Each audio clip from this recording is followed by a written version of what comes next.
Thursday. And today on Coffee and Conversation with your girl, Shakenya. Ooh, your hair is pretty. When you get a minute, go to that. Wait a minute. When you get a minute, go to that YouTube channel, Shakenya, and hit subscribe. I hate being in foreign coffee places. I don't even know what that is. Hit subscribe when you look at some of the videos, and if you see something that you like, just hit share. Man, quit playing with me, y'all. Y'all been following me. I don't know what none of this stuff is. This is the creamer. I'm just roaming around aimlessly. Okay, I think I found it. So guys, I wasn't even gonna come on today. I ain't gonna even hold you up. I'm gonna need some assistance. Hey baby, do you have anybody that can assist me with this coffee machine you got going on? I don't know how to use it. It don't seem simple.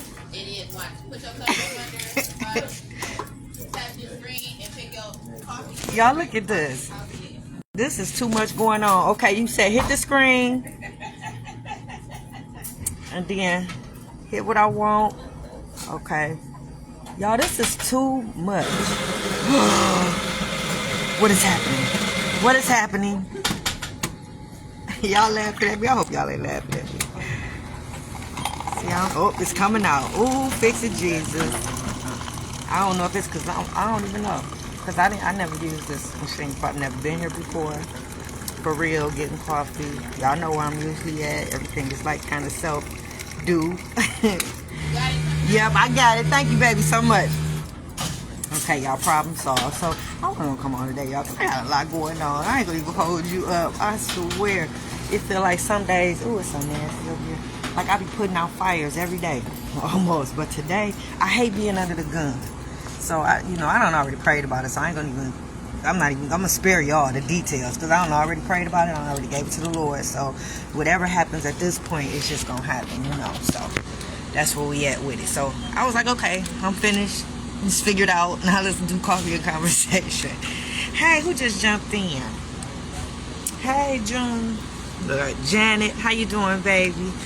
People need jobs. Yes, they do need jobs. But we as a people got to create opportunities for them, Janet. That's a whole nother coffee and conversation. Janet, maybe one day we can do a coffee and conversation. And you can come on my live and we can talk about it. But yeah, we got to create opportunities for people too, I think. Our own people. For the more jobs. And then people got to apply themselves and go look for the jobs. Janet, you got so many jobs out here, but there's people that don't even look for a job. I tell my clients all the time, looking for a job is a job. So if you're not dedicating at least 5 to 8 hours a day looking for one, you're not really looking for one. But that's not what I came on here for. Yesterday we talked about a couple things, guys, and I'm going to elaborate, just break them down a little bit, and probably talk about the reasons why I even picked those 3 stories to talk about. Because remember, we're talking about environment that you have your baby in and the influences that you have around your baby. This is terrible, y'all. Look, I will not be coming back here.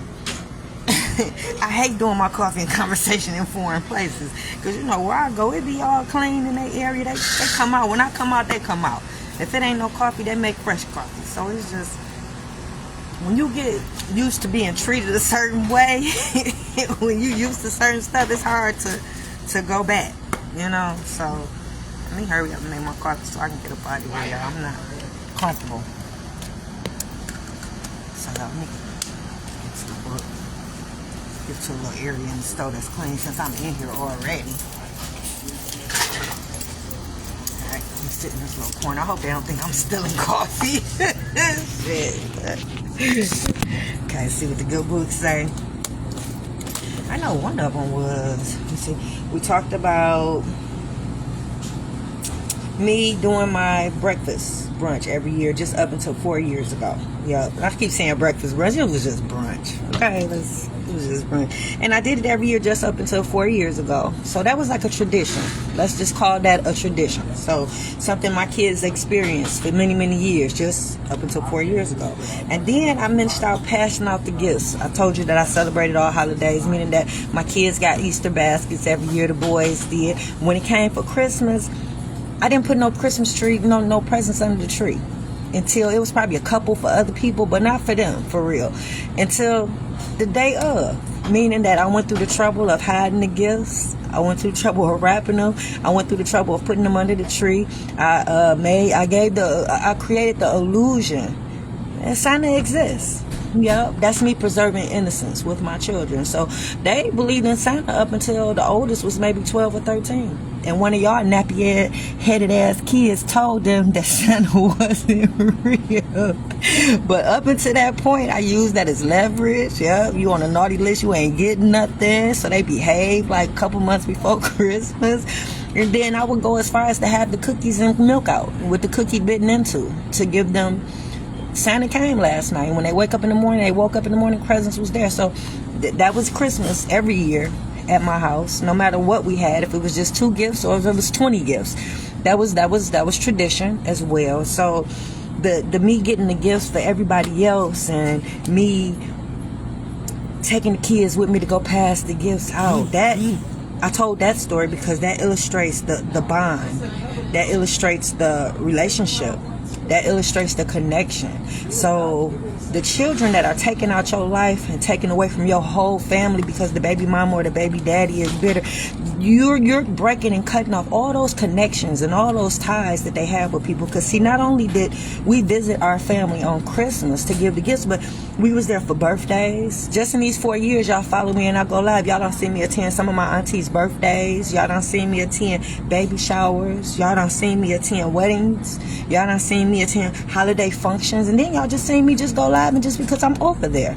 Just because. So that relationship, those are the same relationships all of my children had with all of those people, right? So when you break that connection off, yeah, that child ain't just losing a mama and a daddy. That child is losing aunties, uncles, cousins, other relatives. Yeah. So we talked about that yesterday. And then I mentioned to you about the kids coming over to the house. Me having all the kids over. Even now, children over my house. Every time you look up, it's about 10 kids in there on the trampoline, running around, playing with water guns. Because I love kids. All my life. Even when I was a kid. But I love kids. I love being a part of their growth and development. I love being a mentor. I love being around them. I love to see them grow. I love kids being kids. I love being a mom. Yep, I love being a mom. I'm in love with my children. Yep, as we grow in a relationship and as we grow, period, I love my children, and I love being a mom. So, yeah, we talked about that yesterday. We talked about all the kids being over the house.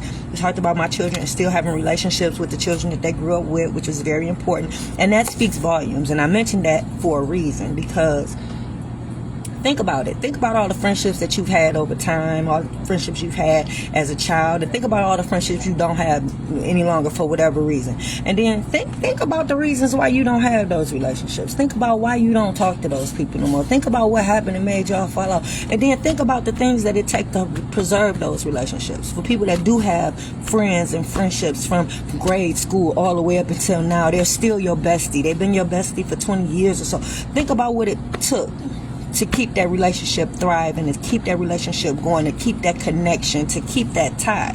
So that was important to me.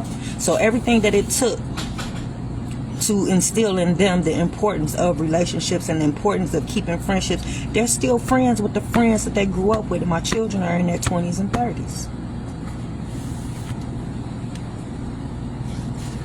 So I mentioned that yesterday. And then I mentioned that my daughter's brother spend time at my house. My daughter's brother by her father.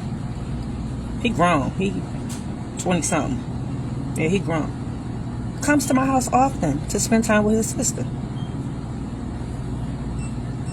That's not my child. I ain't even like him at first because I found out about found out about him. It wasn't like, hey, I got a kid. It was after we in a relationship and I found out about it. So I didn't care for the situation at first. But once I got, involved with this baby and he was in my life, he grew up with my children. He's over my house. He was over there yesterday. He stays the night. He comes to visit as often as possible. And not only do he visit, but his grandmother, my baby daddy's mother, comes to my house to get her hair did, sometimes by my daughter. Every time she comes, she got a hug for me, got a kiss for me, see how I'm doing. She checks in on me through my daughter. And then when I'm go over there for whatever reason, it's been a couple times that I went over there just because my daughter was over there. And I just stopped by just because I was in the area, just to say hi to her. Like, that's how the connection has always been, with her. When I go over my mom's side of the family, when I go see my aunties and them, they always ask about my daddy's side of the family. They always ask how my dad doing. They ask how my auntie on my dad's side doing. They ask about my cousins on my dad's side. And then when I'm over my dad's side, he always asks how my auntie and my cousins are doing on that side. For my 50th birthday, my cousin on my mom's side or my cousin on my dad's side reached out to the cousin on my dad's side, and they coordinated to get my balloons and get my cake and all that stuff. That's how your connection should be when it comes to your children and raising your children. The connections on your mama's side, your daddy's side, your stepdaddy, your brother, your baby daddy, all that should be the same. Y'all as a family, all that should be the same in one shape or form. So we're talking about atmosphere, we're talking about influences, and we're talking about the environment you had your children in. I'm talking about minds, and I'm breaking it down. This is a recap from yesterday. Tomorrow I'll talk about some other stuff. And I just want you to see, because I need your help at the end of the day, because it's been 4 years that we've been going through what we're going through right now. 4 years of me teaching you how to be a better parent with your mama, baby dad, teaching you guys how to start a new co-parenting relationship. We've talked about a lot of things to prevent you guys from going through what I'm going through. We talked about manipulation techniques in these 4 years. We talked about so much in Coffee and Conversation in these 4 years. And I need you to go back and look at all the videos, because I need your help to figure out why my relationship with my daughter is still not repaired. Why was there even a problem? Let me let you in on something. I ain't had no problems with that little girl.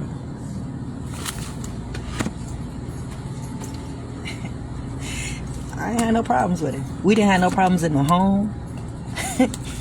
She was like a perfect child. So you go figure. I'm going to throw that in the mix of everything that we've talked about in these 4 years, but we're going to also throw that in there.